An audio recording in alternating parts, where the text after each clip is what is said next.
Iniciamos agora o último painel do dia com o tema GT Inovação em Saúde.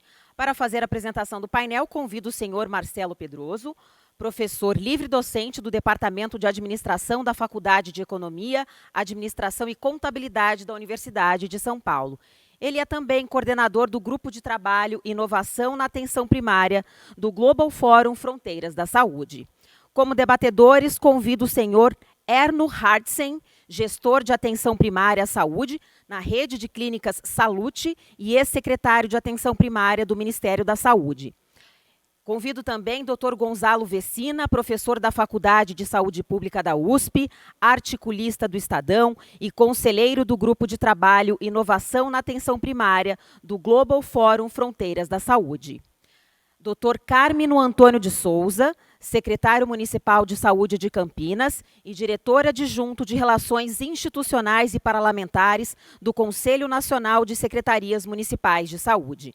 A moderadora deste painel é a senhora Beatriz Melo, graduada em Administração de Empresas, executiva da área farmacêutica, tendo liderado estratégias para produtos oncológicos. Ela também é conselheira do Grupo de Trabalho Inovação na Atenção Primária do Global Fórum Fronteiras da Saúde.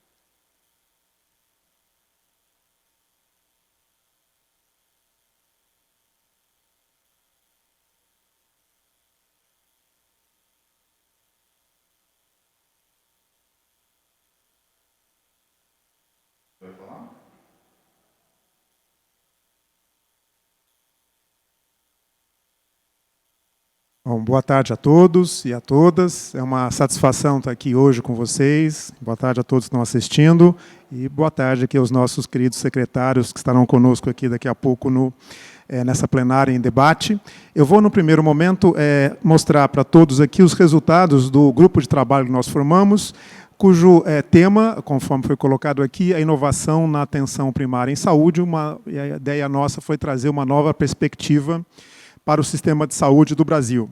Então, já agradeço. Esse é o nosso, enfim, folder, né, na realidade, no formato de white paper, que depois estará à disposição de vocês. Agradeço aqui ao Instituto Lado a Lado por todo o apoio que deu nessa iniciativa, as pessoas da Marlene, enfim, Fernanda, Denise e Bia também.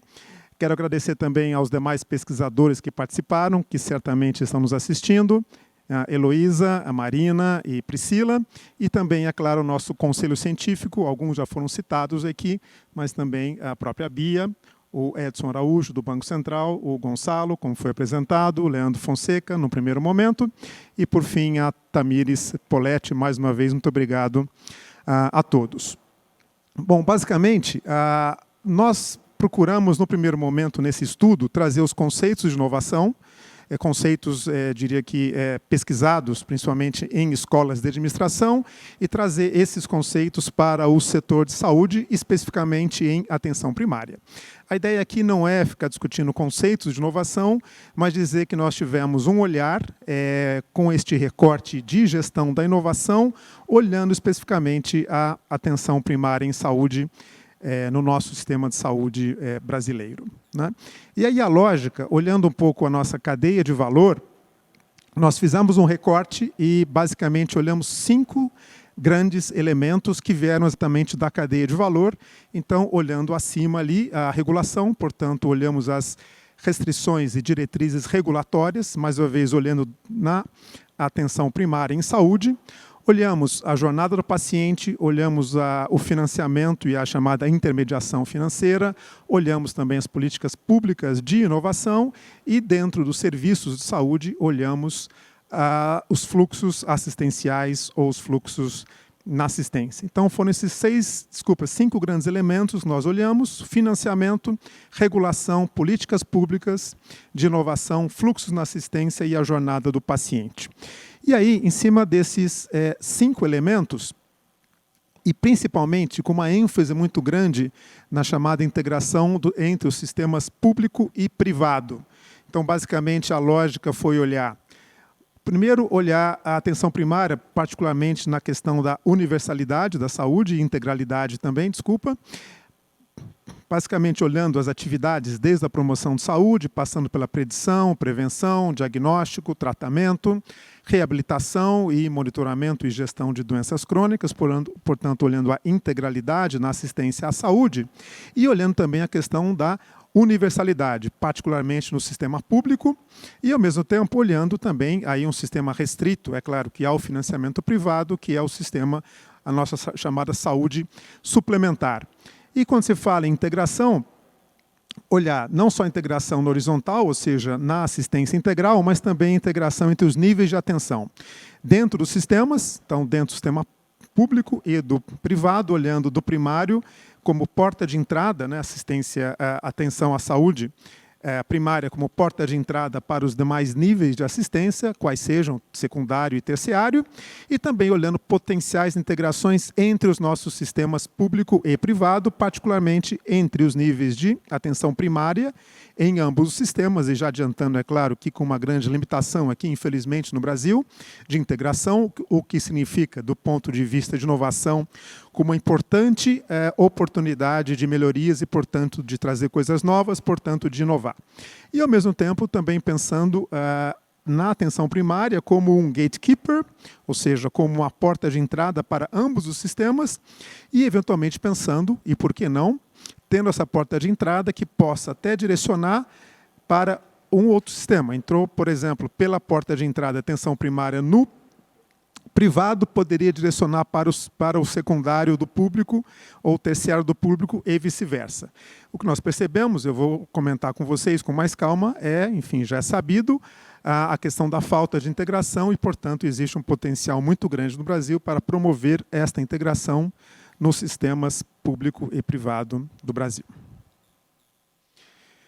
Bom, e aí, olhando exatamente esses 5 elementos, eu vou fazer uma breve síntese do que foi encontrado. Se vocês quiserem mais detalhes, depois vocês vão ter acesso a esse estudo. Mas, basicamente, olhando a questão do financiamento, o grande desafio encontrado aqui foi o financiamento público insuficiente e também inadequado. E aí eu vou trazer alguns dados para vocês. Então, dados já conhecidos, mas sempre é bom reforçar. Nós temos aqui dados de 2017, o nosso sistema de saúde, ele tem um financiamento que corresponde, ou seja, despesas totais em saúde, a alguma coisa como 9,2% a 9,5% do PIB, do Produto Interno Bruto. Esses dados variam conforme a fonte, mas é muito próximo disso, né? Eu costumo utilizar 9,5% do PIB. Isso corresponde a um financiamento público da ordem de 42%, ou especificamente 41,9%. E é claro que os demais vêm do financiamento enfim, privado ou do chamado financiamento direto do bolso, né, também conhecido como out of the pocket, ou seja, o financiamento pelo paciente ou pelo consumidor final, quando se fala em cadeia de valor. E, basicamente, alguns direcionamentos aqui foi repensar a estrutura do financiamento do sistema de saúde, e esses direcionamentos até são possíveis perguntas para os nossos grandes especialistas aqui, inclusive secretário atual de Campinas e ex-secretários, para debater com eles. E um outro possível direcionamento é incentivar o debate, né, no sentido de buscar uma integração público-privado e, particularmente, considerar experiências internacionais interessantes e bem sucedidas. Eu queria trazer mais um dado que eu julgo pertinente aqui. Quando se fala no financiamento, particularmente olhando aqui o sistema privado, é um sistema que ele pega uma parcela da população e, se olhar nos últimos 5 anos, ou no caso aqui 6 anos, ele vem apresentando uma redução no número de beneficiários. Então, se vocês olharem nos números aqui, nós temos hoje 47 milhões de beneficiários, o que representa, comparativamente a 2014, olhando 2019, 5 anos atrás, uma redução da ordem de 6%, ou especificamente 6,1%. E essa redução só não foi maior porque houve um aumento da população acima de 59 anos, que contrabalançou a redução da quantidade de indivíduos aí de 0 a 18 e 19 a 58. Ou seja, é uma população que no sistema de saúde privado, que decresceu no tempo e, ao mesmo tempo, cresceu a população que tende a usar mais os sistemas de saúde. É claro que, se esse número continuar assim, das duas uma, ou ele fica inviável, ou ele acaba, na realidade, sobrecarregando exatamente aqueles que financiam o sistema privado, que são principalmente os empregadores e também as pessoas que pagam diretamente do bolso. E quando se fala no financiamento inadequado, basicamente o grande número aqui é olhar a população do Brasil, e aí com esses números nós conseguimos ver que o sistema privado atende 22,4% da população, porém, esses 22,4% da população recebem um financiamento da ordem de 58%. É uma discussão interessante, particularmente quando se fala em equidade. Na realidade, esses números levam a uma certa inequidade quando se fala no financiamento em saúde. Continuando aqui, um outro desafio é a questão está associado à questão das políticas públicas de inovação. Então, o desafio foi a implantação de políticas de inovação, particularmente na saúde, ainda incipiente, tanto no sistema público quanto no privado, e aí a diretriz é exatamente avançar em uma política nacional de inovação, especificamente inovação em saúde. O terceiro elemento foram os fluxos na assistência. Então, o desafio aqui foi a falta de integração público-privada, particularmente aqui na pesquisa surgiu no âmbito assistencial. E aí, alguns direcionamentos, né? Primeiro, repensar os desenhos, né? Integração da atenção primária em saúde em relação aos níveis de atenção secundária e terciária. E, por fim, uma limitação do nosso sistema privado, particularmente em grande parte dele, é uma deficiência no nível de atenção primária, portanto, utilizar efetivamente a atenção primária em saúde como uma porta de entrada, um gatekeeper do sistema privado, que ocorre em casos isolados no Brasil. Um terceiro elemento são os fluxos na assistência. Desculpa, continuando aqui, mais dois possíveis direcionamentos. Fortalecer a busca de um melhor desfecho, particularmente pensando aí em métricas e remuneração baseado em desfecho ou em desempenho. E, por fim, incentivar o planejamento da capacidade de atendimento. Nós verificamos esse planejamento, particularmente na pandemia, ou mais especificamente em São Paulo, quando a Secretaria Estadual de Saúde verificou a capacidade do nosso sistema de atendimento, particularmente leitos de UTI, para atender a grande demanda da Covid. E aí, basicamente, conseguiu verificar a ocupação dos leitos em função do crescimento da epidemia. E é uma sugestão nossa aqui fazer isso não de uma maneira esporádica, como foi muito bem feita, particularmente com a experiência que houve aqui no Estado, mas particularmente fazer isso para o Brasil todo e para todas as principais doenças ou grupos de doenças. Isso pode ser feito via usar o conceito de case mix ou até o próprio conceito de DRG, que é Diagnosis Related Group. O quarto elemento, a jornada do paciente. Então, o desafio, particularmente aqui no sistema público, foi nós encontramos uma trajetória pública pouco eficiente, quando se fala na jornada do paciente. E aí o direcionamento mais uma vez, promover uma cooperação público-privada, no sentido de trazer inovações e aí aproveitar inovações que acontecem no privado, tanto quanto em empresas estabelecidas, como também trazer empresas novas, empresas nascentes inovadoras, as chamadas startups, para participar deste processo. O quinto desafio, a questão da regulação. Então, um elemento encontrado e priorizado foi a regulação pública pouco efetiva e uns direcionamentos. Uma é buscar um aumento da agilidade nos processos regulatórios, particularmente quando se fala em incorporação tecnológica. E, por fim, trazer elementos de controle social de forma a aumentar o envolvimento e a participação da sociedade nas decisões inerentes ao nosso sistema de saúde.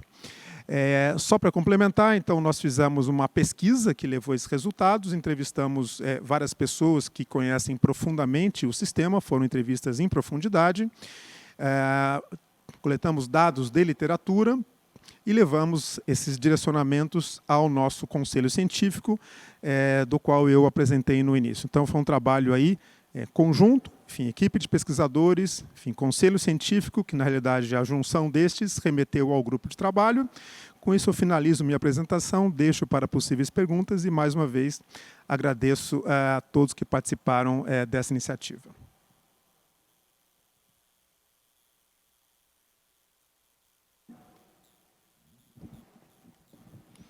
Obrigada, professor Marcelo, parabéns pela apresentação.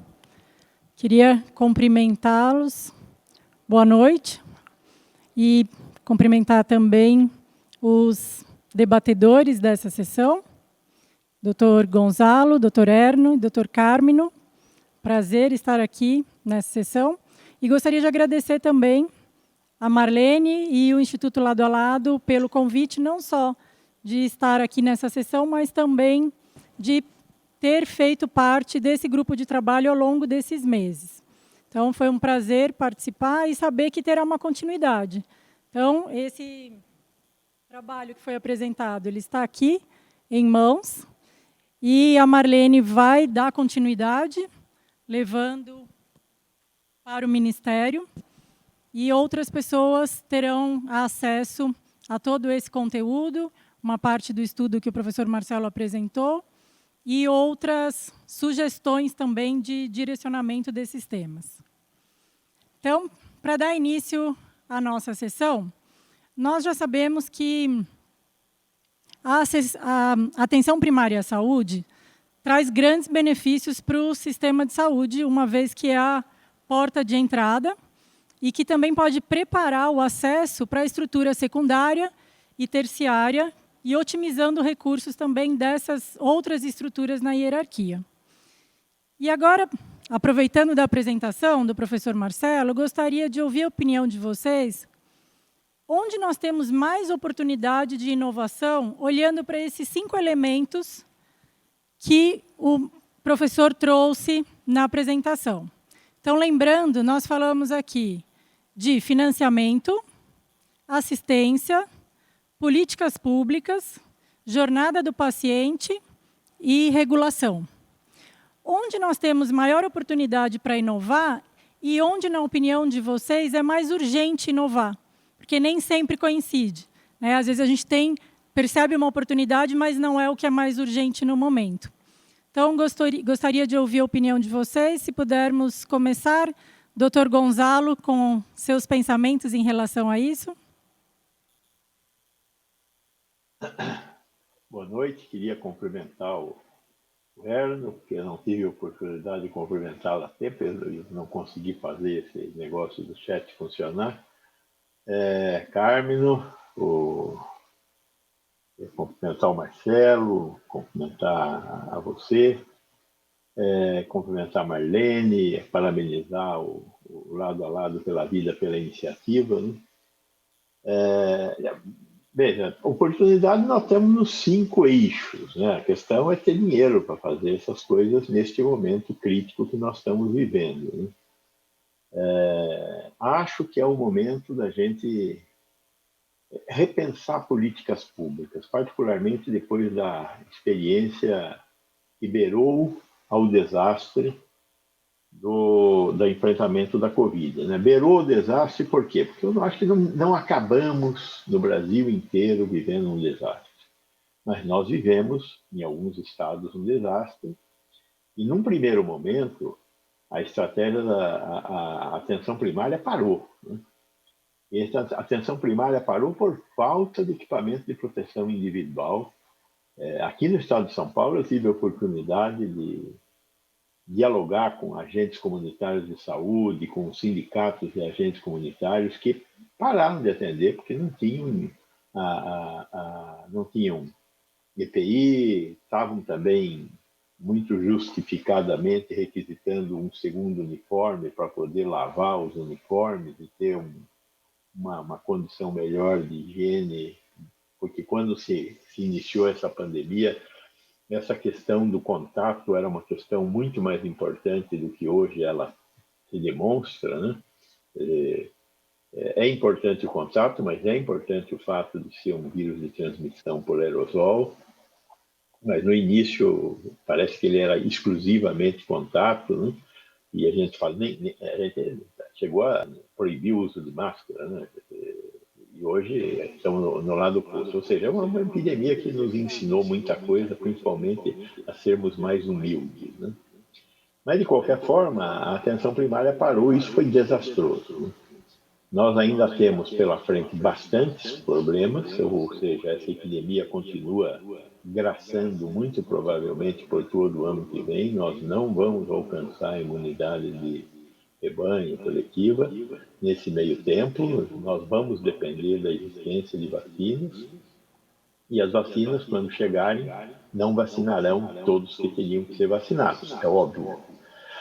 Ou seja, nós vamos conviver com doença, vacina, ainda muito certamente todo ano que vem, apesar de até podermos dizer só, se as duas vacinas com as quais nós estamos mais envolvidos forem aprovadas, nós tivermos um mínimo de inteligência no Ministério da Saúde que resolva adquirir as duas vacinas e aplicar no Brasil, nós não vamos ter volume suficiente para vacinar toda a população brasileira, principalmente sendo as duas, até o momento, assim, a opção dupla dose. Né?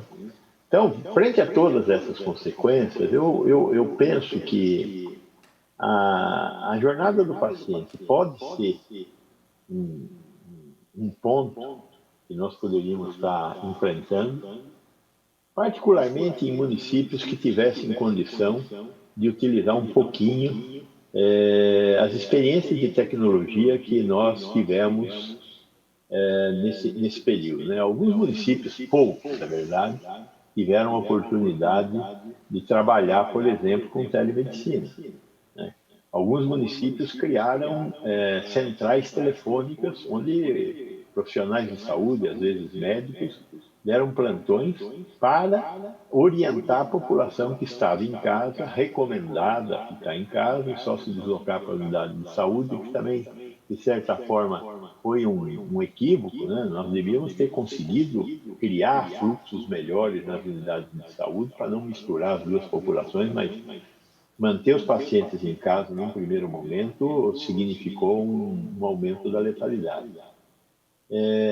Então, esse eu acho que é um capítulo que depende menos, mas em municípios de médio e grande porte, particularmente,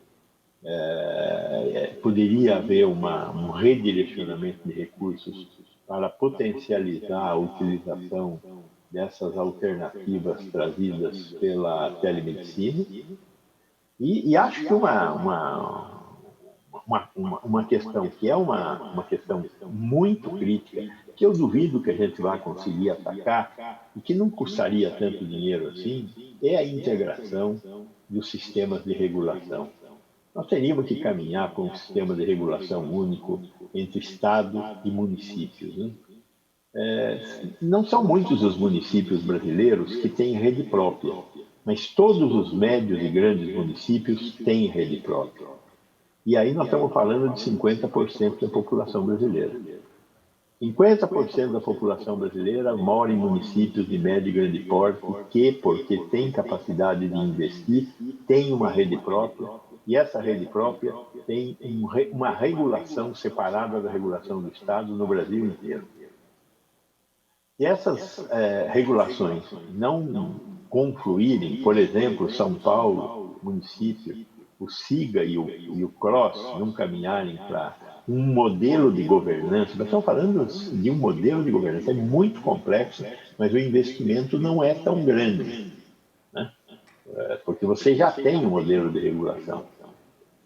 O que falta é o modelo de governança que fosse aceito, por exemplo, pelos 39 municípios da Grande São Paulo, porque não dá para pensar a regulação de acesso sem ser através de uma base populacional adequada, que é a base populacional da região metropolitana. E a mesma coisa se deve pensar em outras regiões metropolitanas do Brasil. Isso já foi discutido na tripartite. Em 2018 chegou a ser editada uma norma da tripartite e ela não pegou, né? Ela não foi à frente. Mas, de qualquer forma, eu acho que esses são dois pontos que poderiam merecer uma atenção nesse momento de falta de recursos e de necessidade de dar algum tipo de resposta para o que ainda vamos viver de pandemia. Muito obrigada, doutor Gonzalo. Doutor Cármino, poderíamos ouvir a sua opinião em relação a esses 5 elementos citados e a inovação em relação à oportunidade e urgência? Em primeiro lugar, queria agradecer ao convite, a Fernanda, que fez o contato diretamente comigo. Queria dizer da minha alegria aqui de estar com 2 grandes amigos. O Gonzalo, que é um amigo já de longa data, e nós compartilhamos várias coisas ao longo da nossa vida, mesmo estando em raias diferentes do ponto de vista do nosso trabalho médico. E o Erno, que compartilhou comigo uma diretoria no Conasems e foi o primeiro secretário da atenção básica. Eu diria que, com toda a disfuncionalidade desse governo, esse governo criou uma secretaria. E eu acho que prioridade você tem que demonstrar nessas horas. Quer dizer, se eu priorizo a atenção básica, eu dou força, dou institucionalidade, dou recurso, etc. E eu lamento, quero deixar bem claro aqui, lamento a saída do Erno. O Erno estava promovendo um trabalho dentro do Ministério da Saúde extremamente importante. Mas é assim, a vida política é assim e a gente convive com isso, não é? Eu sou professor titular de hematologia. Não tenho a história na saúde pública que tem o Gonzalo, que tem o Erno, e sou secretário há 8 anos, talvez um dos mais antigos secretários de saúde aqui de Campinas, um dos mais longevos secretários de saúde. Eu tive a experiência anterior de ter sido secretário de Estado, e é um perfil um pouco do especialista ser extremamente pragmático, assim, objetivo. A gente não teoriza muito e eu confesso que nesses 8 anos aprendi demais em relação à atenção primária, e tudo isso que foi falado aqui, de alguma maneira eu tive tempo de discutir, de fazer e de executar, né? Quando eu assumi a Secretaria da Saúde, eu fiquei extremamente decepcionado com a minha cidade. Eu imaginava encontrar uma rede de atenção primária organizada, etc. E não foi isso que eu encontrei. Uma rede completamente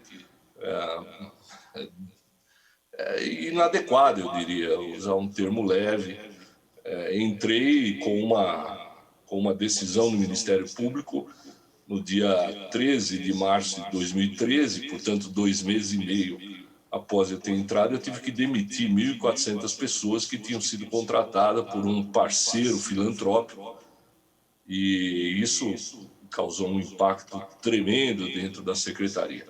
Mas o tempo foi passando e a gente foi construindo uma atenção primária que eu reputo extremamente interessante, extremamente importante. Primeiro, a gente passou a recuperar a nossa rede de atenção primária. Nós fizemos mais de 20 unidades básicas de saúde novas e reformamos mais de 40. Nós temos 66 unidades. Então, essas unidades foram todas recuperadas. Eu sou daqueles que acham que não dá para acordar de manhã e ir trabalhar num lugar quente, que chove dentro, que não tem o mínimo condição. Então, o trabalho de estruturação da rede de atenção primária foi importante. E aí eu tive um pouco de sorte, porque nós tivemos uma parceria com o governo do Estado, que é um programa chamado Saúde em Ação. Claro que foi uma via de mão dupla, a gente contribuiu muito com Saúde em Ação em vários produtos da Saúde em Ação, mas isso permitiu que a gente tivesse, com recursos externos, recursos do BID, recuperado a nossa rede, informatizada a nossa rede. Hoje eu tenho 85% da nossa rede 100% informatizada. Hoje nós temos todos os nossos agentes comunitários de saúde com tablets, com chip, que conversa com o usuário, que trabalha online dentro do município. Na pandemia que o Gonzalo colocou, foi fundamental isso. A atenção básica teve um papel importantíssimo. A atenção básica fez mais de 100 mil atendimentos remotos, fez mais de 60 mil atendimentos pessoais em linhas diretas de pacientes com sintomas gripais. Então, nós tivemos um programa de hipóxia silenciosa numa região muito populosa da cidade, a região do Ouro Verde, que foi um tremendo de um sucesso. E essa semana a Inglaterra publicou uma carta sobre essa questão da hipóxia silenciosa. Eu até brinquei, então imitando Campinas, né? Na verdade, a gente precisa escrever essas coisas, não pode deixar passar, né?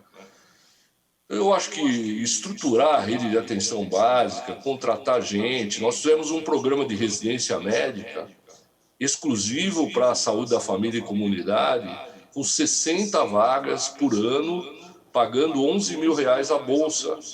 Nós estamos complementando a bolsa.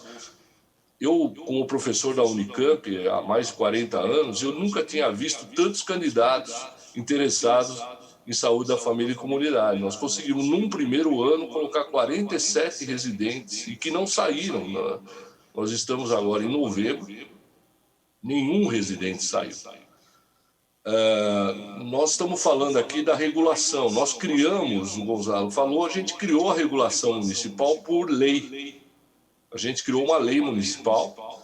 A nossa regulação trabalha dentro da DRS7, que é uma instância do Estado, mas a gente não conseguiu, Gonzalo, fundir as duas regulações por problemas políticos ou interesses econômicos, etc.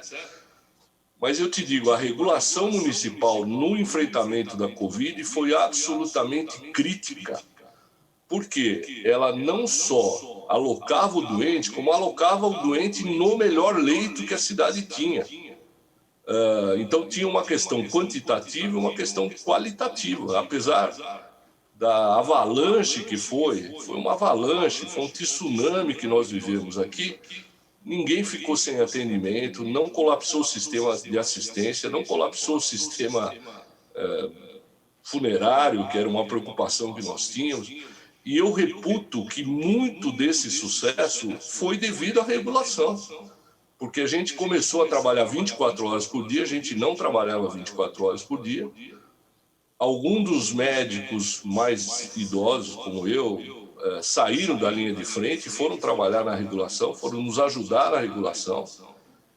E a regulação foi um grande alicerce, vamos dizer, do enfrentamento. E até hoje a gente tem um comitê, amanhã cedo eu tenho reunião, onde a regulação traz qual é o cenário, etc. E a gente pode fazer os ajustes e as intervenções que a gente tem que fazer no momento certo.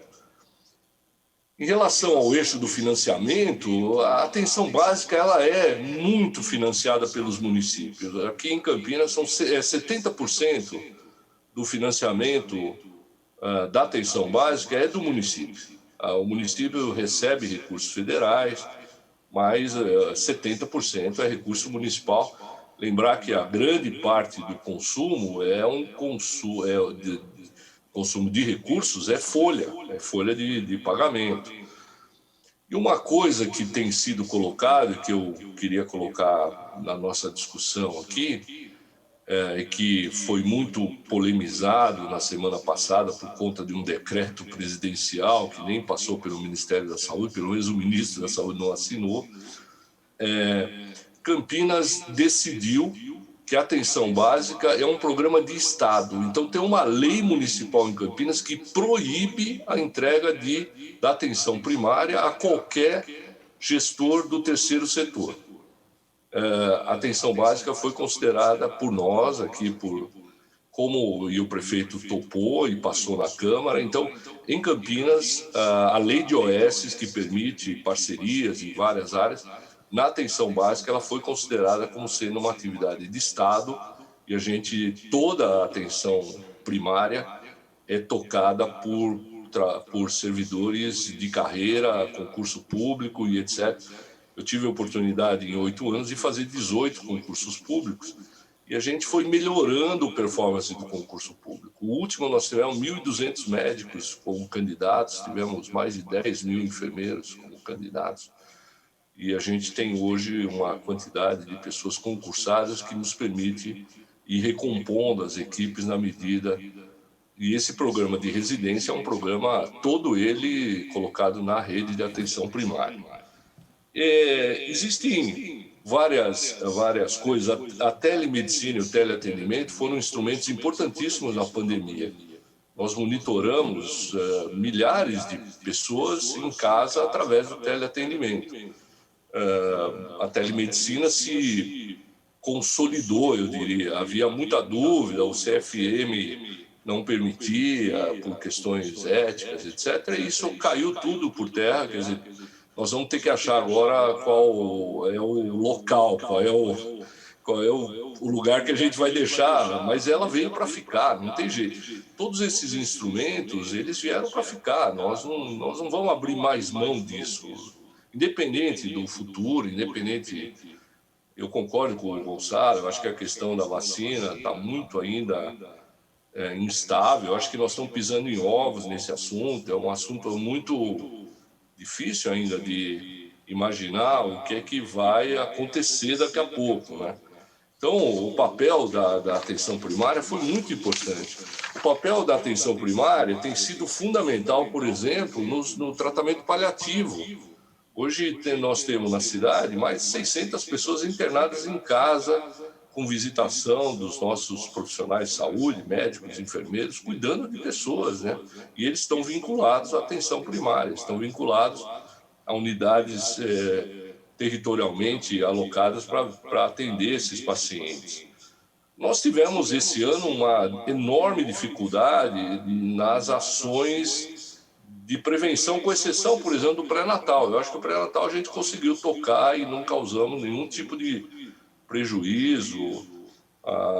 O atendimento à mortalidade materna continua muito baixa, a mortalidade infantil de 6,3 por mil, bastante boa para um cenário brasileiro, mas nós tivemos uma queda dramática do Papa Nicolau, por exemplo, tivemos uma queda dramática da mamografia. Agora estamos tentando devagarzinho, dentro do novo cenário, tentar ir recuperando isso, né? Então, eu acho que hoje eu tenho absoluta consciência da importância da atenção básica ou primária. Isso daí, vocês sabem, eu trabalhei com o Enio é avesso ao termo de atenção primária. E eu sempre disse para ele que o primário não é porque é primário, é porque vem antes. Não tem, é como a gente fala, ensino médio. Ensino médio é médio, né? Nos Estados Unidos, o ensino médio é o high school, na Europa, na Itália é superior, e aqui o ensino médio fica meio médio. Mas o primário, eu acho que ele é mais abrangente do que o básico, porque eu não acho que nós temos unidades básicas, nós temos unidades mistas. Nós temos unidade que de vez em quando faz um parto, de vez em quando ressuscita uma pessoa, tem sala de vacina, tem odontologia, tem sala de emergência. Então, essa é uma unidade mista. As nossas unidades, elas não têm uma característica de atendimento básico exclusivo, né? Então, eu aprendi muito esses anos, aprendi a entender como fazer isso. O Erno trabalhou muito numa questão aí da gente saber quem somos, quantos somos, onde estamos, etc. A gente mesmo na pandemia, a gente conseguiu fazer um programa de cadastro bastante aceitável para uma cidade grande, né? Campinas é uma cidade que tem mais de 1.200.000 pessoas e territorialmente ela é 50% de São Paulo. Então é uma cidade muito grande do ponto de vista territorial. Ela tem 10 vezes menos população do que São Paulo, mas ela é territorialmente metade de São Paulo. Então você tem, para andar de um lado ao outro da cidade, tem alguns trajetos que são mais de 50, 60 quilômetros, você tem que andar de um lado ao outro da cidade. É uma cidade grande, difícil, com muitos vazios urbanos, né?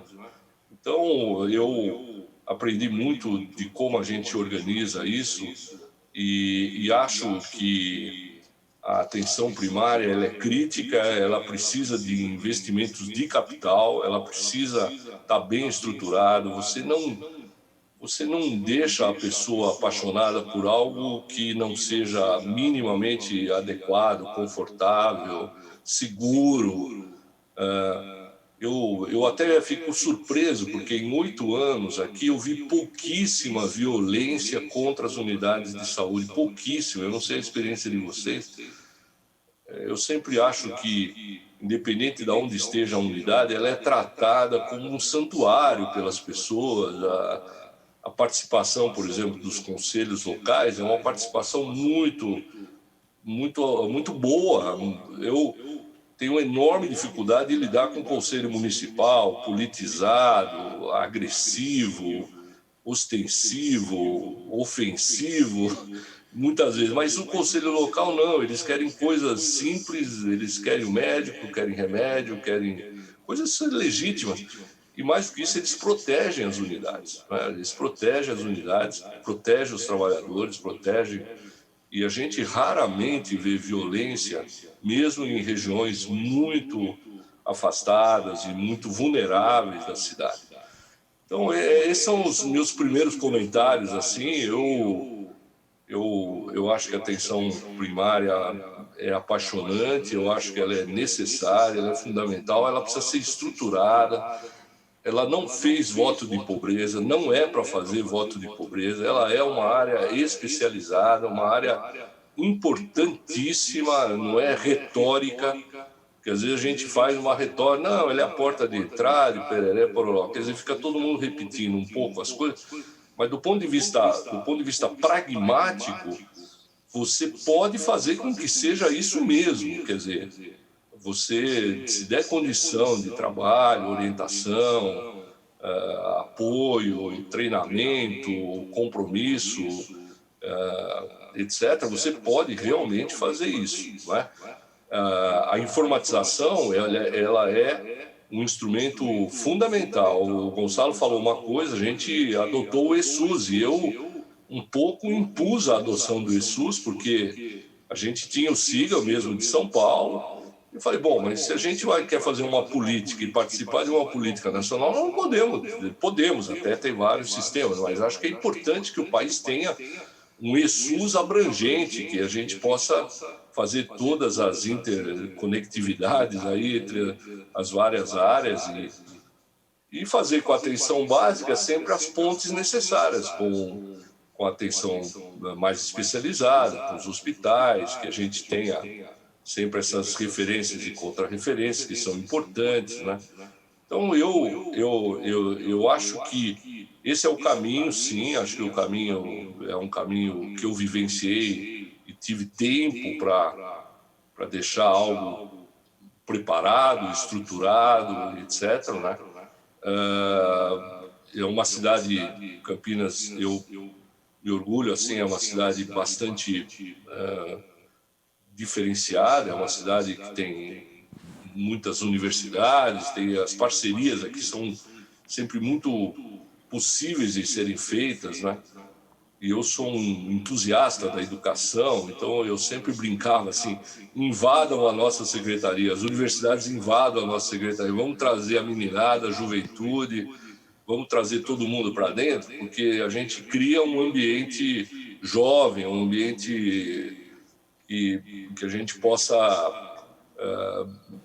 o jovem traz a inquietude, ele traz a curiosidade, ele traz a possibilidade.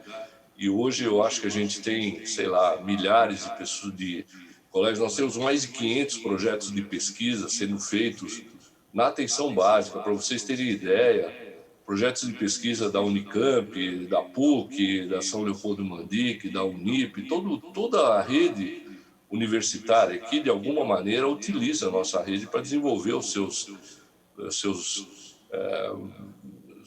teses, as suas dissertações, etc.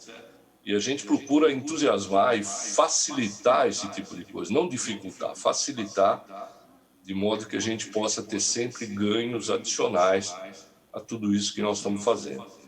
Eu acho que, por enquanto, é isso, e obrigado pelo honroso convite. Muito obrigada, doutor Carmina.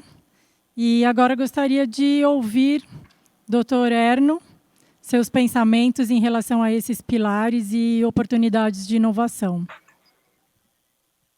Beatriz, obrigado. Queria agradecer a Marlene do Instituto Lado a Lado pelo convite. cumprimentar o Gonçalo e o Carmen, um prazer estar dividindo esse espaço aqui com vocês, e o Marcelo por ter colocado os eixos da discussão do que vocês esperam que a gente possa responder. Eu não quero falar muito da questão da pandemia, né? Eu acho que a gente tem várias questões que, enquanto estávamos no Ministério, a gente tentou encaminhar na fortalecimento da atenção primária na questão da pandemia. A gente criou os consultórios virtuais em saúde da família, junto com o Hospital Albert Einstein, por meio do PROAD, de disponibilizar a ferramenta de teleconsulta para todos os profissionais.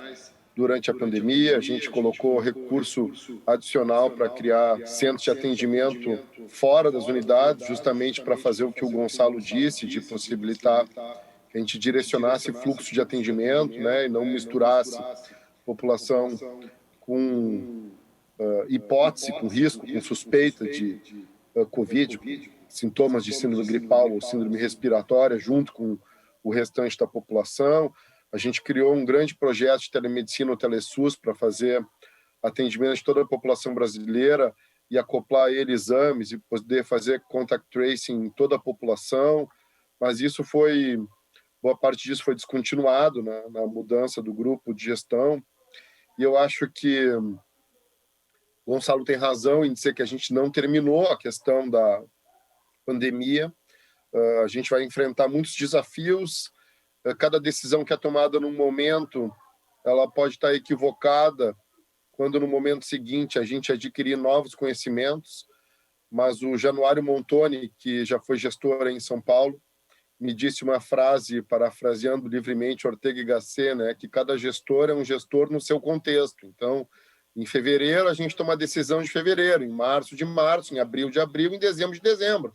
Eu não posso, em fevereiro, tomar a decisão que eu tomaria em dezembro, se o conhecimento que eu tenho do Covid em fevereiro é o de fevereiro, né? Então, a gente viveu a expressão ao máximo.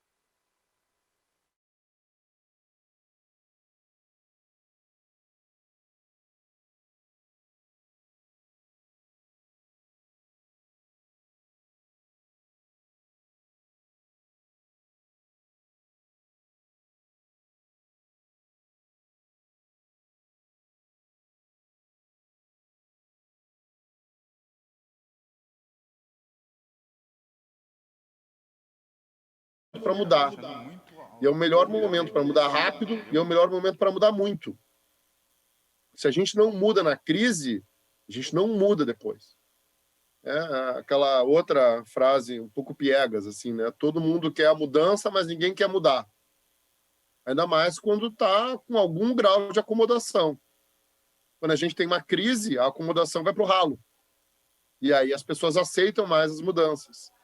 E eu acho que o Brasil, que tinha uma agenda fortíssima de reformas em 2018, né, que acabou desenhando um pouco o resultado da eleição, jogou fora essas reformas, né? A gente está em novembro, tem uma reforma administrativa, uma reforma tributária, que, sei lá, duvido que acabem sendo votadas ainda esse ano. Me parece que o ano está tão curto, a gente não tem nenhum orçamento ainda completamente desenhado.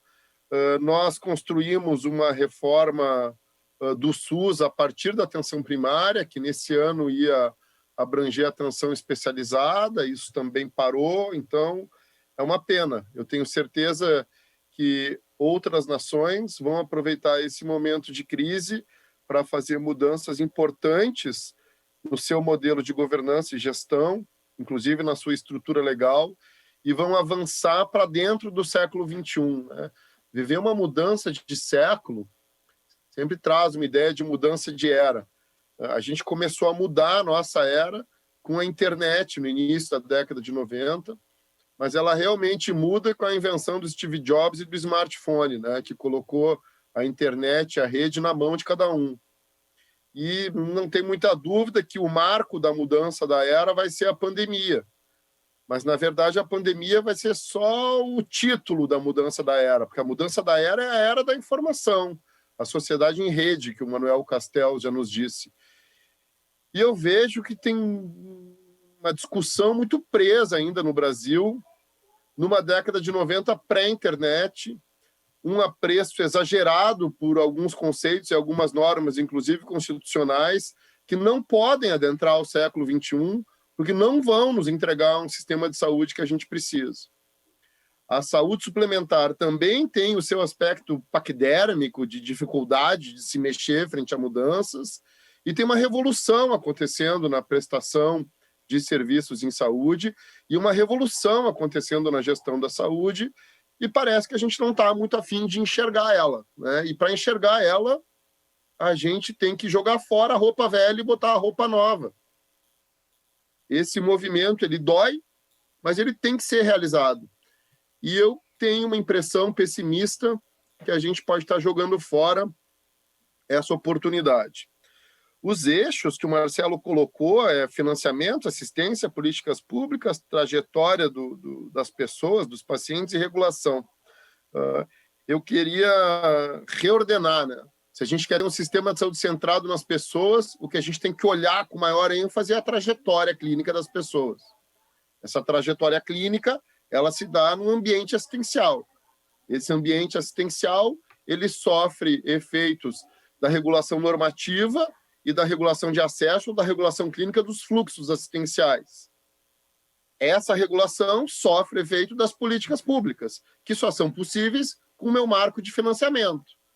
Então, a gente deveria partir das pessoas e da sua trajetória. Mas quando a gente quer fazer mudanças, a gente não muda as pessoas. A gente atende melhor as pessoas, não no sentido do atendimento clínico, no sentido de atender às suas necessidades. Para fazer isso, a gente tem que voltar para o ponto que eu coloquei como último. O que a gente tem que começar a mudar é o financiamento. E não necessariamente o volume de financiamento, mas o formato do financiamento. E o SUS não consegue mudar a sua metodologia de financiamento na linha do que é a discussão internacional de mudança de financiamento em saúde no mundo, que é agregar valor, que é medir resultado para financiar. A gente fica preso num conjunto de normas alucinadas, criadas na década de 90, e reforma elas com pudor, sem transformar elas de fato. Acho que Carmen sabe, Gonçalo sabe, não sei se todos sabem, o SUS tem mais artigos nas suas portarias que a soma de todos os códigos brasileiros. Se somar Código Penal, Código Civil, Código Ambiental, Código Consumidor, todos os códigos têm menos artigos do que as normas que a gente já produziu na máquina de portarias, que é o Ministério da Saúde, e suas sucursais, né? Porque aí, nos estados e nos municípios, a gente vai repetindo a mesma modelagem. Isso faz com que a vida do gestor seja um mar de regras, muitas vezes contraditórias, e que, obviamente, quanto mais regra e mais papel a gente coloca, mais a gente se afasta da vida real. A gente iniciou a reforma do SUS pela atenção primária, um aumento de 2 bilhões no financiamento de 2019 para 2020, num orçamento que era de 18 bilhões, é mais do que 10% de aumento, quando a regra do teto de gastos, que bom que ele existe, era da inflação, que estava em 13,5%, então é 3 vezes mais do que ia ser aumentado na natureza não reformista que a gente impediu que acontecesse, e principalmente a gente mudou a natureza do financiamento, indo na direção de financiamento baseado em valor, que significa o quê para a atenção primária? Primazia, prioridade para as pessoas. Então, a gente parou de calcular cobertura com base em denominador populacional abstrato e começou a calcular cobertura com base em lista de pessoas, lista de pacientes, que é a única maneira que tem de organizar a atenção primária. A gente não pode ser gato, que gosta da casa. A gente tem que ser cachorro, que gosta das pessoas. As equipes de saúde da família estão acostumadas a cuidar de casas e endereços. Elas têm que cuidar de famílias, de CPF, não de CEP. O CEP não me interessa. O que me interessa é o CPF. É cada indivíduo e quem vive com ele. Não me importa aonde ele vive. Ah, mas o território é importante. Com tecnologia de informação, a gente traz o território para dentro de qualquer lugar. Agora eu posso olhar a casa de alguém que está a milhares de quilômetros de distância de onde eu estou. É só entrar no Google Earth, eu faço isso. E vários outros dispositivos semelhantes. Além disso, a gente acrescentou um eixo de pagamento por desempenho focado em indicadores de processo e resultados que têm a ver com a vida das pessoas, substituindo o pagamento por desempenho que a gente tinha antes, que era de 100 e tantas variáveis, focadas na estrutura, focadas no processo de trabalho voltado para si mesmo, na composição da equipe. A gente precisa de autonomia municipal. O Brasil é grande demais para a gente ter um conjunto de regras duras e rígidas sendo formulado no Ministério da Saúde. Cada secretário sabe onde dói seu calo. E se ele não sabe, ele não pode ser secretário. E se o prefeito escolher um secretário que não pode ser secretário, esse prefeito não pode ser prefeito. E a gente tem que esperar a maturidade da população para trocar o prefeito e trocar o secretário. Porque a gente vive uma condição muito paternalista dos processos do Brasil. Eu preciso do papai ministério, porque eu não posso confiar no papai secretário. Cara, não dá para ser assim mais. A gente tem que deixar de ser uma nação de crianças e passar a ser uma nação de adultos, em que cada escolha que a gente define nos traz um conjunto de consequências. E elas podem ser duras e ruins. E é assim que a gente aprende. E é assim que a gente melhora. A gente não melhora com paternalismo estatal. E a gente segue no paternalismo estatal. Não importa o governo que muda, da orientação que muda. Na verdade, a grande orientação ideológica do governo brasileiro é de paternalismo estatal. E paternalismo mesmo, não é nem maternalismo, né? É paternalismo. E entendam como quiserem a minha leve ironia nesse sentido. Ano passado, vivendo o orçamento desenhado em 2018, a gente executou 30% mais de recursos em atenção primária que no ano de 2018, com a criação da secretaria. A gente executou 120% do orçamento, porque a gente trouxe o orçamento de outras áreas, fazendo mudanças normativas, obviamente, seguindo a legislação, mas aumentando em 120% o volume e em 30% o volume orçamentário, normativo, e em 30% a execução. Por quê? Porque se priorizou a atenção primária, como disse o Carmen, de verdade, dando um nome para ela, dando uma secretaria para ela, dando uma equipe para cuidar dela e mudando a estrutura de poder por discussão de financiamento dentro do Ministério da Saúde. Sentando na mesa cargos com o mesmo nível de poder. Antes, o diretor de atenção primária solicitava recurso para o secretário da atenção à saúde, que dividia entre atenção especializada, hospital, regulação. Essa briga não fica uma paridade boa para se conseguir realmente priorizar a atenção primária. E aí a pergunta é, onde é que a gente pode inovar nesses 5 eixos? Em todos ao mesmo tempo. Porque ou a mudança é sistêmica, ou ela não acontece, ou ela é maquiagem, ou ela é perfumaria. Ou a gente tem uma reforma sistêmica que está ligada a todos os eixos ditos aqui pelo Marcelo, ou ela não acontece. Ou não vira uma reforma, vira uma pintura, vira uma mudança do piso. Não, tem que mudar o telhado, tem que mudar o piso, tem que quebrar a parede, tem que abrir janela, tem que botar ar-condicionado, tem que botar informatização e tem que fazer uma reforma de verdade, quase uma reconstrução da atenção primária brasileira. Até porque a gente tem uma dificuldade conceitual ainda no Brasil. Ainda tem muita gente influente que acha que a atenção primária é para ser realizada, como o Carmino disse, sem usar essa expressão, em postinho. E acha que se não for uma coisa simples, no sentido pejorativo que essa palavra pode ter, deixou de ser. Isso está errado. A reforma que o mundo atual exige do sistema de saúde é ter 2 sítios físicos de atenção. Atenção primária, com muita tecnologia, com muito cuidado, ampliando o rol de atividades, ações e de condições de saúde que são atendidas, e diretamente o lugar aonde as pessoas são submetidas a intervenções mais críticas. O hospital, obviamente, passando pelo domicílio. A gente está construindo grandes centros de especialidade em alguns lugares do Nordeste para serem centros de consultas com especialistas e meios diagnósticos que em 5 anos vão cair todos, porque a medicina vai mudar e não vai precisar se fazer aquilo fisicamente num lugar. Dá para levar tudo isso para dentro da atenção primária com tecnologia. É mais barato, mais eficiente, mais cômodo e confortável para as pessoas e passa, Gonçalo, pelo movimento de regulação clínica que caracteriza a atenção primária. A atenção primária feita por médico de família e equipe multidisciplinar de verdade é a melhor regulação clínica que existe.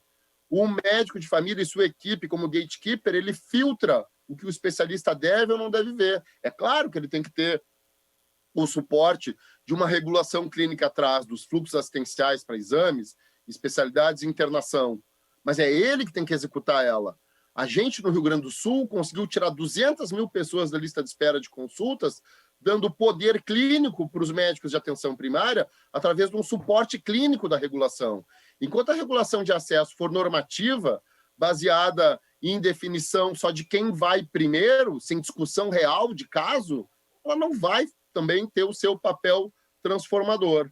Então, eu acho que foi desenhado de maneira bastante clara, ano passado, pela SAPS, uma mudança sistêmica da atenção primária que abrangia todos esses 5 itens aqui, e a gente tem nas mãos do Conasems, Carmelo, a possibilidade de levar isso adiante. Porque o Conasems embarcou nessa reforma, como coautor da reforma, como autor da reforma junto com o Ministério, se irmanou Conasems e Ministério para mudar o financiamento, sabendo que ele mudava através da informatização, da qualificação dos recursos humanos, da criação das linhas de cuidado que define o fluxo assistencial, da adoção dos protocolos de encaminhamento que define o fluxo da regulação clínica, colocando o paciente no centro através de intervenções de telemedicina e de cuidado subjetivo, e com isso a gente poderia ter inovações nos 5 eixos, sem aumentar tanto o financiamento numa era de escassez de recursos, mas com reforma de conceitos e de processos de macro e microgestão. A gente pode aprofundar um pouco esses itens aí na continuidade da discussão. Muito obrigado. Obrigado, doutor Erno. Antes de passar a palavra para o professor Marcelo para fazer os comentários, eu gostaria de agradecer os quase 1.800 inscritos que estão nos acompanhando até esse momento. Obrigada pela presença de todos. E agora, queria ouvir os comentários.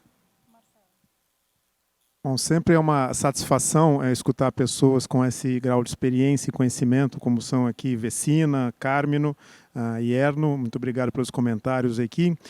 Eu queria, pegando exatamente o gancho no que esses, enfim, ilustres colegas trouxeram, fazer um paralelo, particularmente quando se fala em inovação, nós precisamos pensar sempre em mudar, tá certo? E existe, na realidade, você usar o aprendizado que vem de algumas experiências distintas. E eu acho que um grande aprendizado aqui tem sido da pandemia. E aí eu, enfim, estou completamente alinhado, eu secundo exatamente o que o Erno trouxe, no sentido de buscar alguma coisa sistêmica. Quando nós trouxemos esses 5 elementos, foi basicamente para tentar ver pilares que, no conjunto, conseguissem trazer algo de novo e com um salto de melhoria, um salto de desempenho, tanto na perspectiva de eficiência, mas principalmente em relação aos resultados. E a pandemia mostrou exatamente um tipo de inovação sistêmica, ainda que localizada, mas que trouxe simultaneamente os 5 elos. Então, por exemplo, os 5 pilares. O elemento financiamento, houve um relaxamento nessa restrição, até pela própria maior alocação de recursos que foi feita nos vários níveis, né, nas várias esferas, enfim, federal, estadual e municipal, para fins do sistema de saúde.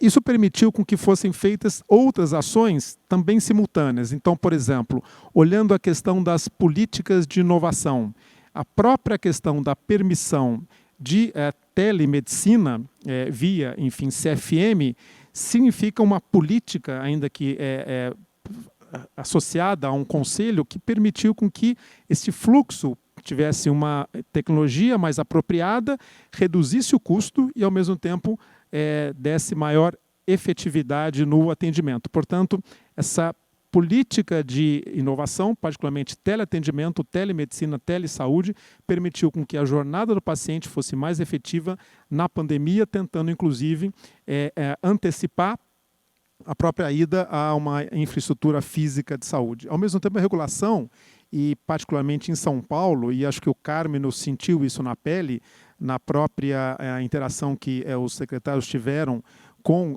o comitê de saúde, né, que foi montado, enfim, o comitê de crises, né, gestão de crises da pandemia, que, na realidade, no início não foi nem tão simples, né, Carmino? A própria questão da informação, houve, inclusive, um primeiro movimento importante que foi no sentido de propiciar a própria informação, a disponibilidade da informação. Particularmente, eu digo, nos cadastros dos recursos que estavam à disposição. Então, essa própria visibilidade, até então, eu não sei em Campinas em particular, mas eu estou dizendo dados que eu obtive com conversas com esse comitê, foi um primeiro passo para conseguir viabilizar exatamente, enxergar quais eram as restrições e quais eram os recursos disponíveis naquele momento. Mas a regulação funcionou, tanto no sentido de verificar quais eram os casos críticos e aí as alocações, via cross, como o próprio Vecina comentou, né, alocando para os níveis de atenção apropriados ou até para o recurso de saúde apropriado, quais sejam, no caso, por exemplo, os hospitais de campanha e os hospitais de maior complexidade, em particular aqui na Grande São Paulo, por exemplo, o Hospital das Clínicas.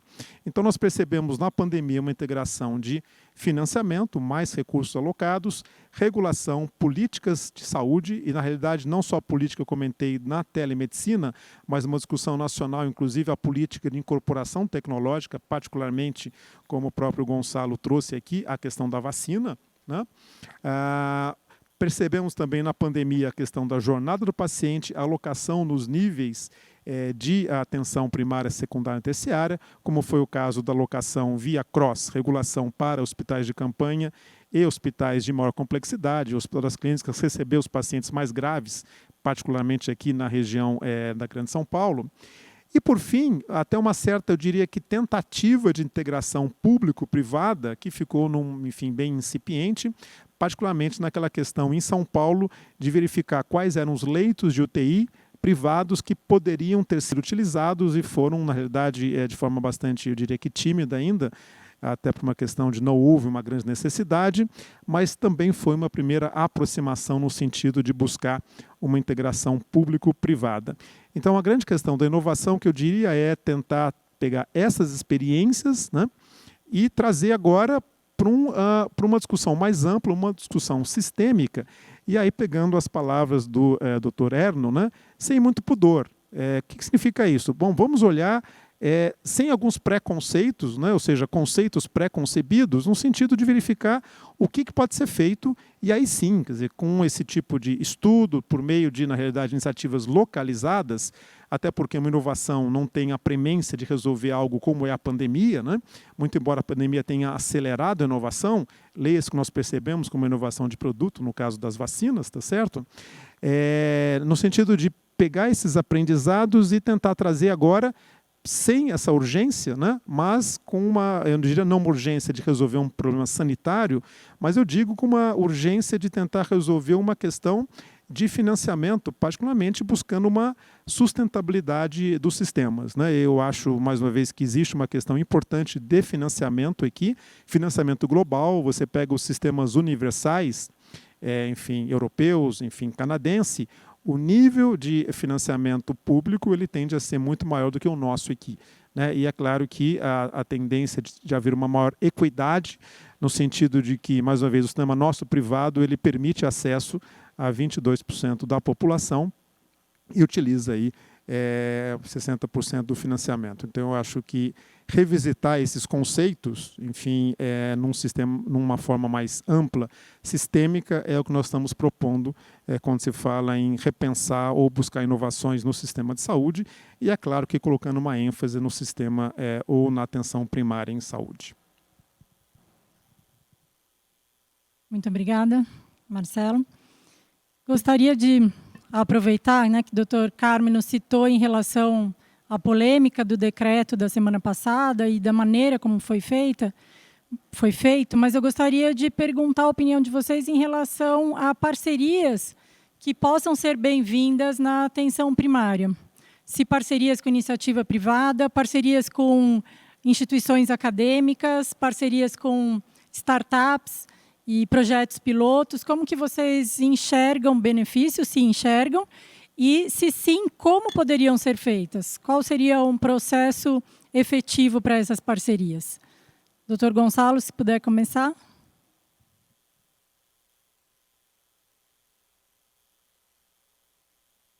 Muito bem.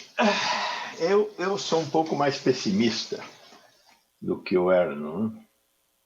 Mas eu acho que nesse momento que nós estamos passando não existe matéria-prima para fazer políticas mais avançadas dentro do Ministério da Saúde e do governo federal.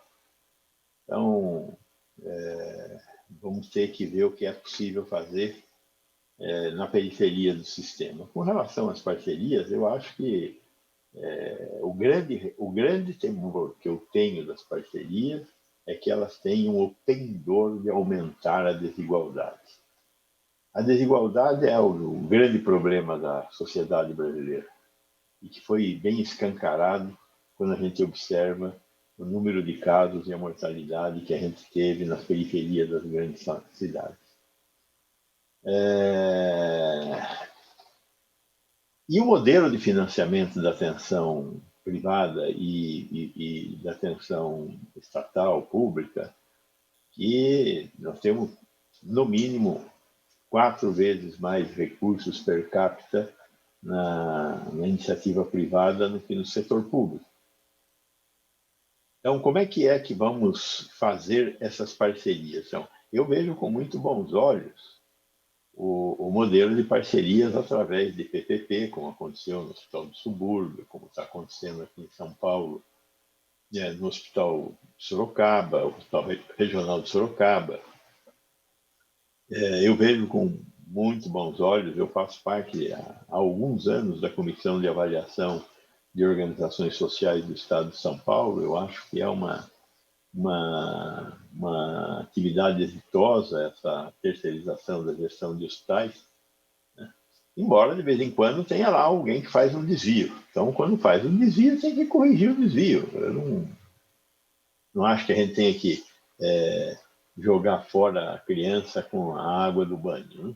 Então, nós tivemos a oportunidade de verificar algumas organizações sociais que, apesar de escolhidas com os critérios que as outras foram escolhidas, no meio do caminho, desviaram do caminho, utilizaram recursos de forma inadequada. Isto, em parte, aconteceu por causa da falta de controle.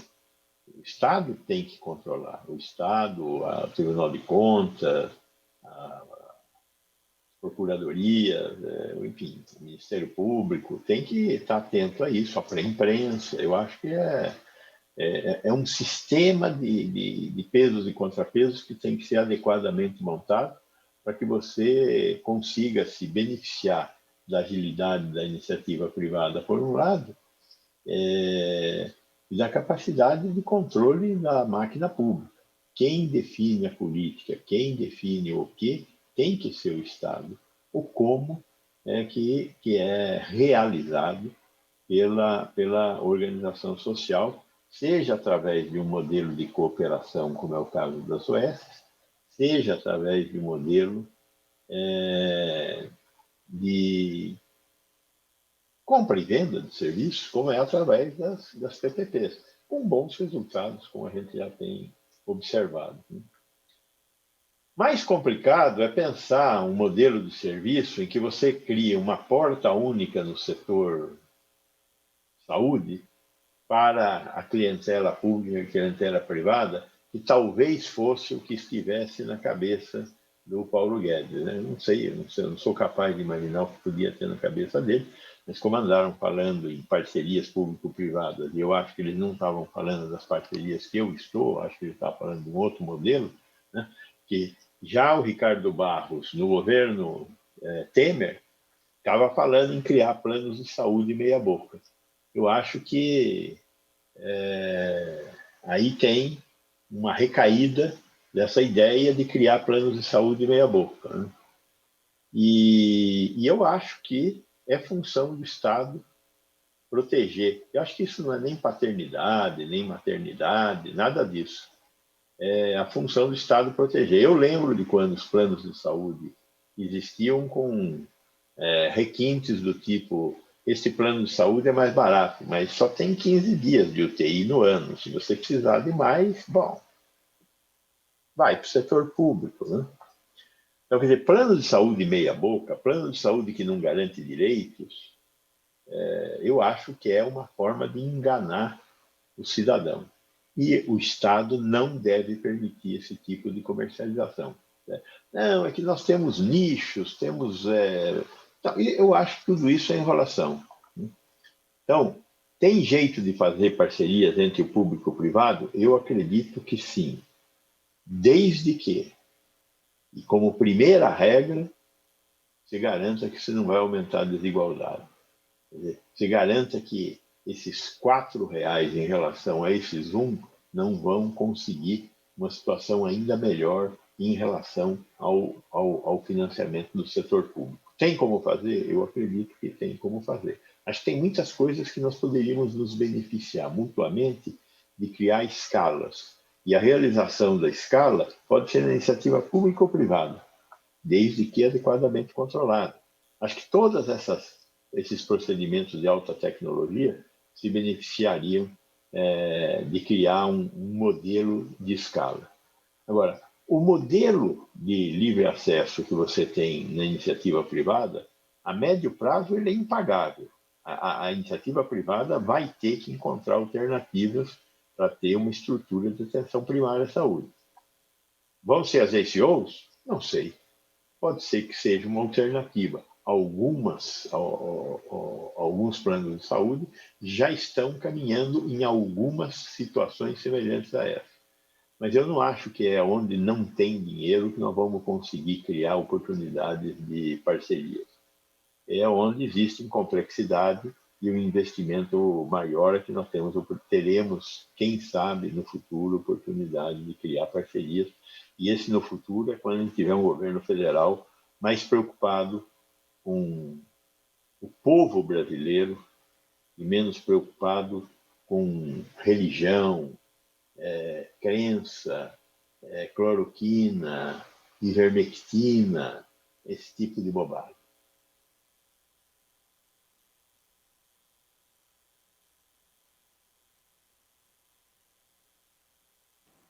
Sua sugestão em relação às parcerias, por favor.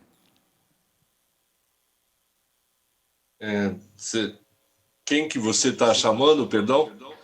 O senhor. Não, é que acho que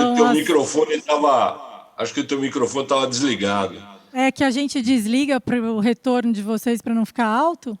Então, desculpe. Se o senhor puder trazer sua contribuição em relação à importância das parcerias e como fazê-las. Olha, eu sou um grande entusiasta das parcerias. Eu acho que a gente não teria ultrapassado essa avalanche, esse tsunami que foi a epidemia do coronavírus sem parcerias. Eu tive noite de acordar às 3 horas da manhã e entrar em contato com todos os hospitais para saber o que a gente poderia contar nessas parcerias. Nós temos parcerias assim com o terceiro setor que construiu um hospital de campanha sem custo nenhum para o município, não é? Zero de custo. Então as parcerias elas são naturais. Agora eu estou na linha do Gonzalo. Eu acho que a gente tem que ter um cuidado muito grande, porque eu costumo falar para as pessoas que trabalham comigo que só não tem conflito de interesses quem não tem interesse. Cada lado de qualquer negociação tem interesse. A gente tem que entender se o interesse é bom, se é legítimo. A nossa secretaria aqui tem 18 convênios que consomem 450 milhões de reais por ano. São parcerias fundamentais para a cidade. Então, e parceria é uma via de mão dupla. Nessa pandemia, teve alguns momentos que a gente teve que socorrer a iniciativa privada e teve momentos que a iniciativa privada não socorreu. A gente fez tudo isso com muito planejamento para não...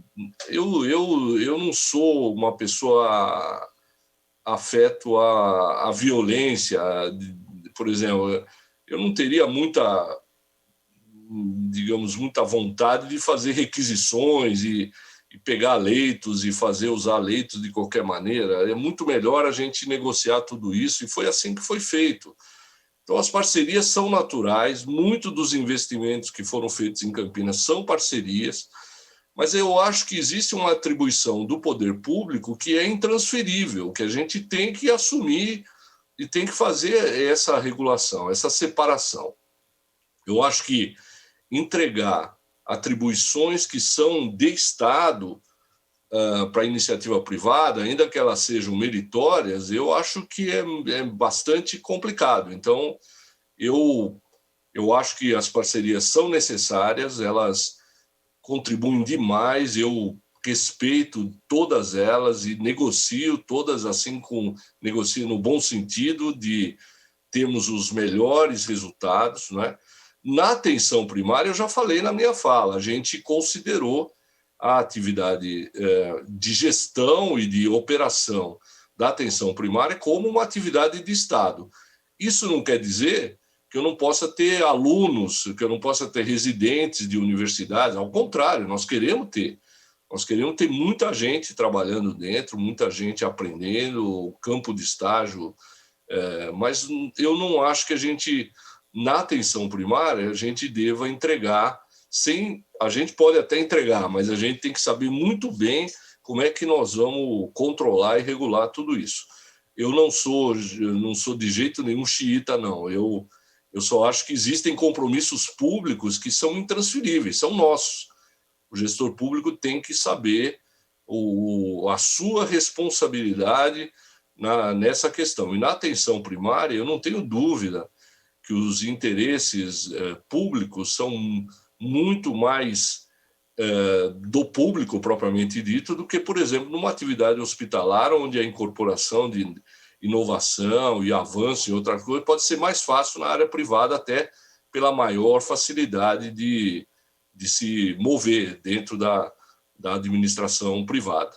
Então, sou absolutamente favorável às parcerias, acho que praticamos isso e pratico isso com muita tranquilidade, muita leveza, mas eu acho que existe uma responsabilidade pública que muitas vezes não pode ser transferida.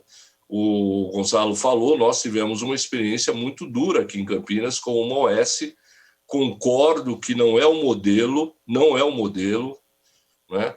E olha que nós nos cercamos de todas as garantias de um processo licitatório, com comissões, com tudo que a gente pode fazer, e mesmo assim tivemos problema. Então, eu acho que existem inúmeras situações exitosas que eu tenho visto, mas temos também problema. A Secretaria de Estado, há pouco tempo, teve um problema de novo. Então, não é o problema do modelo, eu insisto, eu acho que o modelo é um modelo que é bom, serve, etc., mas nos alerta que nós não podemos abrir mão de fazer o nosso papel, que é a fiscalização. A chave desse assunto não é só o processo licitatório, muito pelo contrário, é como nós vamos fiscalizar no dia a dia aquilo que está sendo pactuado. Então, essa é a minha impressão, que nós estamos numa sociedade plural, nós estamos numa sociedade democrática, nós estamos numa sociedade onde as parcerias são naturais.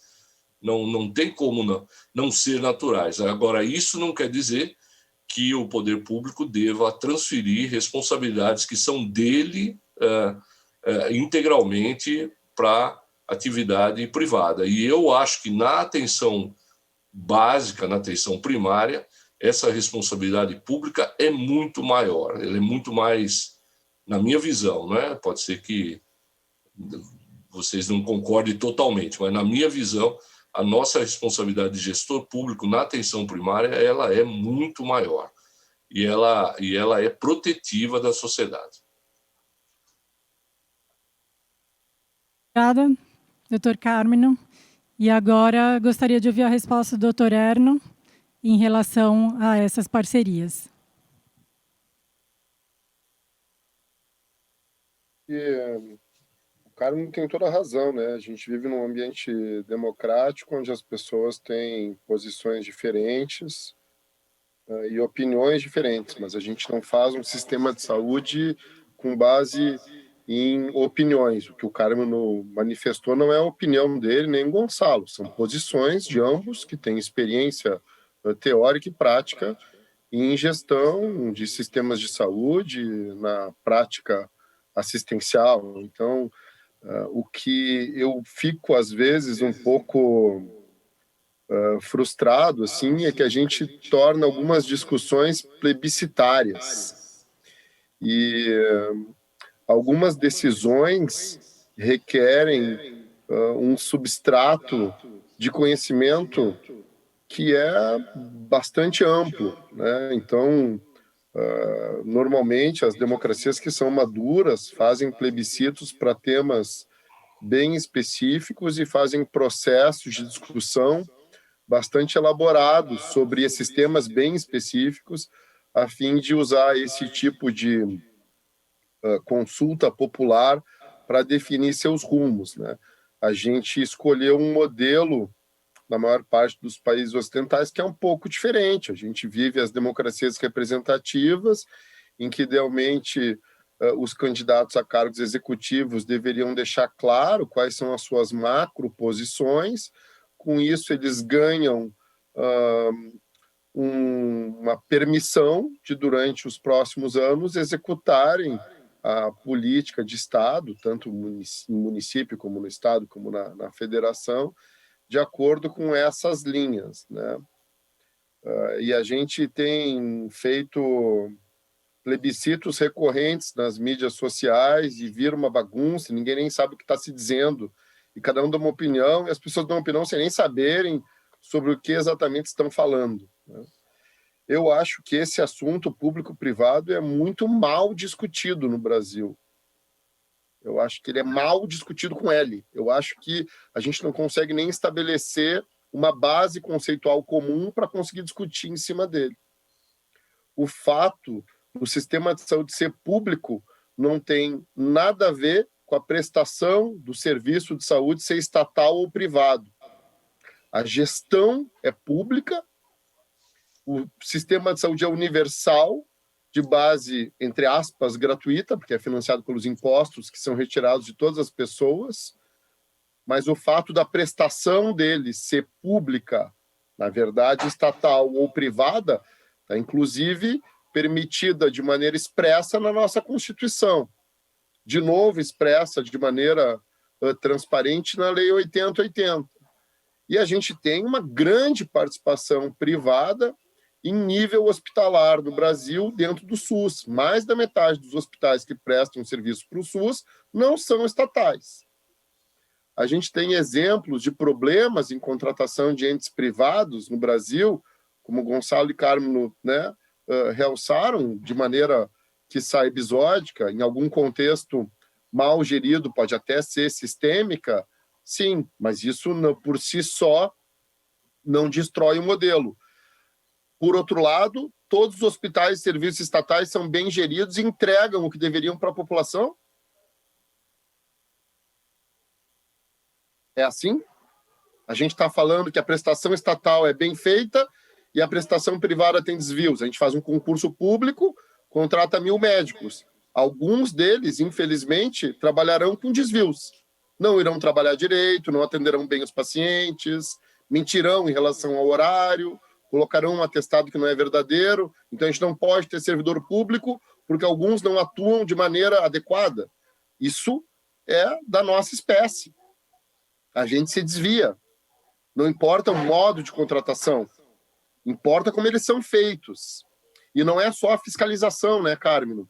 A gente precisa de um projeto. A gente tem que desenhar o que a gente quer com a parceria. E a medida de sucesso tem que ser o resultado de entrega para o cidadão. Não é X pessoas trabalhando, X unidades abertas, um horário tal, porque isso vira nada. Eu tenho que botar no meu projeto o que eu quero de entrega.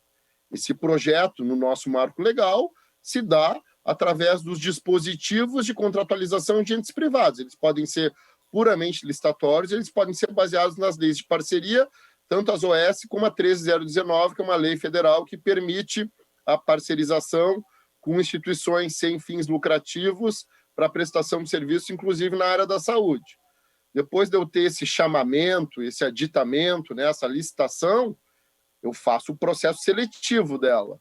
Eu tenho que me cercar de critérios para tentar excluir aqueles que prioristicamente já não deveriam participar.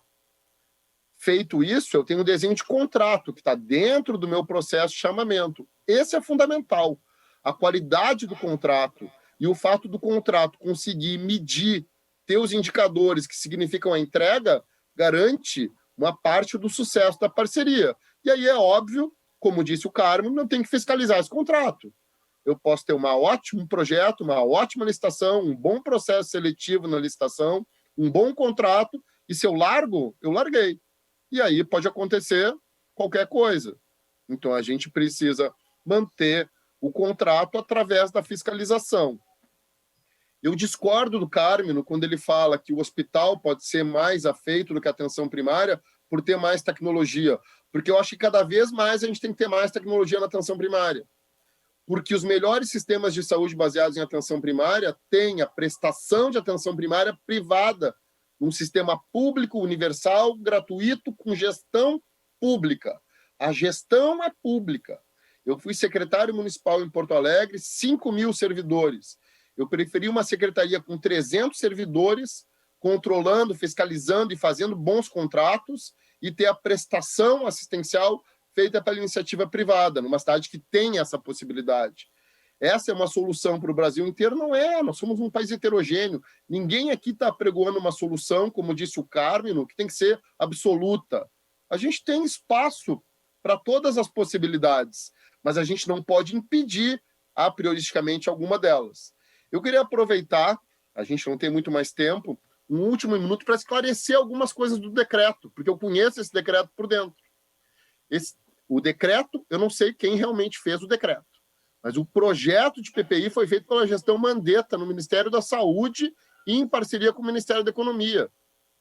E esse projeto de PPI é um projeto que existia desde o governo Temer, que não tem nada a ver com o projeto de planos populares do ex-ministro Ricardo Barros, tem simplesmente a ver com as PPPs, no sentido que o Gonçalo entende elas, e outras possíveis de serem desenhadas, numa estrutura piloto, com recurso extra do BNDES, justamente para poder financiar a inovação na atenção primária em parceria com a iniciativa privada. Ela poderia ser focada em aspectos de construção de estrutura, de manutenção de estrutura, de incorporação de tecnologia ou de prestação de serviço, porque eram projetos pilotos. Se enxergou um monstro dentro de um decreto que simplesmente alocava mais recurso financeiro para a atenção primária, através de verbas do BNDES, dentro de um dispositivo que deveria ser aprovado conforme as leis e as regras do projeto de PPI do governo federal, sempre com a assunção do Ministério Fim, no caso, o Ministério da Saúde. Eu não tenho dúvida que a forma com que isso foi lançada foi muito ruim. Eu não tenho dúvida que a exclusão do Ministério da Saúde do texto é muito ruim. Não foi isso que a gente desenhou em setembro de 2019. O que a gente desenhou foi uma linha de fomento do BNDES para trazer inovação para a atenção primária através de parcerias de gestão pública junto com a iniciativa privada. Quem entendeu que aquilo era privatização do SUS, desculpa, mas não domina os conceitos de prestação estatal, prestação privada dentro de um guarda-chuva de gestão de um sistema público de saúde. Eu acho que é nesse sentido que a nossa discussão futura deveria evoluir. Muito obrigado. Muito obrigada. Infelizmente, nós estamos chegando ao final dessa sessão e vou passar para o Marcelo para reflexões finais, mas antes eu gostaria de, em nome do Instituto Lado a Lado, agradecer a participação dos debatedores, agradecer a participação de todos os inscritos que nos assistiram até esse momento e gostaria de encerrar com um pensamento do Joe Flower, que é um grande estudioso sobre a saúde, que fala que nem sempre nós precisamos novas perspectivas, mas o que nós precisamos são olhos novos para enxergar o futuro da saúde. E eu tenho certeza que o Instituto Lado a Lado espera que esses novos olhos também consigam enxergar as necessidades reais de todos os pacientes brasileiros, que elas possam ser refletidas nesses olhos. Obrigada. Bom, eu também agradeço aqui a participação de todos, enfim, quem está assistindo. Espero que esse estudo que foi feito sirva como uma semente na realidade, para novas discussões. Enfim, ele não é um estudo conclusivo, mas muito mais no sentido de abrir perspectivas, de trazer conceitos de inovação para dentro do setor de saúde. Eu tenho trabalhado com inovação já há um bom tempo, e o que eu tenho dito muito é o seguinte, né? A inovação ela não pode ser feita a forceps. Os médicos entendem muito bem esse raciocínio, né? E particularmente inovações sistêmicas, como essa que nós estamos discutindo, elas surgem de dentro. A questão de surgir de dentro é sempre a necessidade, vou dizer sempre, porque é muito difícil você, quem está dentro do sistema, conseguir enxergar tudo. A metáfora que eu falo é de uma ilha. Então, por exemplo, né, se nós formos para, acho que vários de vocês já foram visitar Fernando de Noronha. Quando vocês estão dentro de Fernando de Noronha, vocês conseguem enxergar a ilha? É muito difícil. Vocês conseguem enxergar a ilha quando vocês estão fora, quando vocês passam por cima da ilha. Olham do topo, olham de fora. Então, quando se fala em inovação sistêmica, idealmente, você tem o olhar externo, junto com quem, na realidade, está na prática, que é o olhar interno. E aí, a inovação, com esse olhar externo, mais quem está de dentro, ela acaba emergindo numa forma, enfim, eu diria que não completamente consensual, mas uma forma colegiada. E aí ela vem de dentro. Mas é sempre importante trazer este olhar externo, em geral desprovido de alguns preconceitos, porque são conceitos estabelecidos e acabam ficando, né, sendo incorporados no tempo, de forma que esse olhar externo, de uma forma equilibrada com o olhar interno, consiga trazer mudanças significativas, que é exatamente o próprio teor da inovação. Então, mais uma vez, agradeço a todos aqui. Fico muito agradecido no sentido de ter trazido uma contribuição. Espero que essa contribuição, no formato do estudo, possa gerar novos debates, reflexões, como este, eu diria que foi um debate até inicial, possa trazer novas discussões. Mais uma vez, muito obrigado, agradeço a oportunidade e agradeço aqui ao Instituto Lado a Lado por ter dado todo esse apoio até então. Muito obrigado. Obrigada, Marcelo. Obrigada, Beatriz. E assim encerramos o dia de hoje com a certeza de que o Instituto Lado a Lado pela Vida está no caminho certo. O diálogo e a informação são os melhores remédios para promover as transformações que precisamos. Obrigada a todos e voltamos amanhã com uma agenda recheada de novos temas. Excelente noite para todos vocês.